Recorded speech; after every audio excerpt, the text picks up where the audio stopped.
On est toujours optimiste quand il y a une rencontre d'autant de chefs d'État et de gouvernement, d'abord. Deuxièmement, c'est un processus qui, à chaque fois, à chaque rencontre au sommet, il y a une avancée.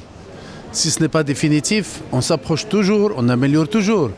Si au début, on s'était réunis parce qu'il y avait appel des experts qui ont interpellé les chefs d'État, et même maintenant, c'est la Terre qui appelle elle-même, avec les tsunamis, avec les problèmes que connaissent le monde. Il n'appelle pas que le chef d'État, il appelle le citoyen tout à fait lambda, qui actuellement prend conscience du danger que représente la Terre si on ne fait plus rien. Donc tout le monde est conscient qu'on doit faire quelque chose. Est-ce qu'on aura des conclusions sur lesquelles tout le monde serait d'accord à Paris? Je n'en sais rien, mais ce sera quand même une avancée.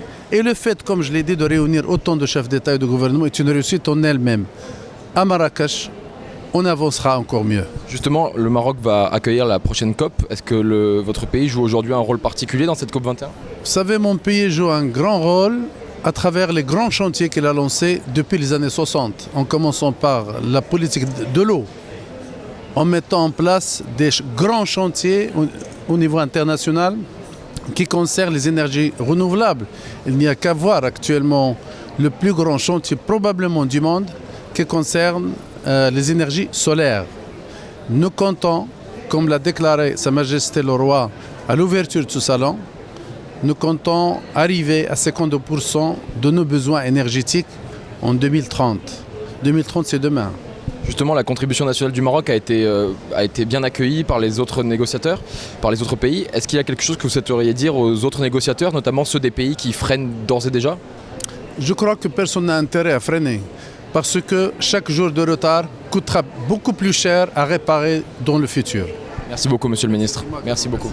The Moroccan Minister of Urbanism, Mr. Driss Meroun, just answered to RTCC channel, and he said that he is still optimistic about the conclusion of a binding agreement at COP21. He said that the gathering of 200 heads of governments cannot be disappointing.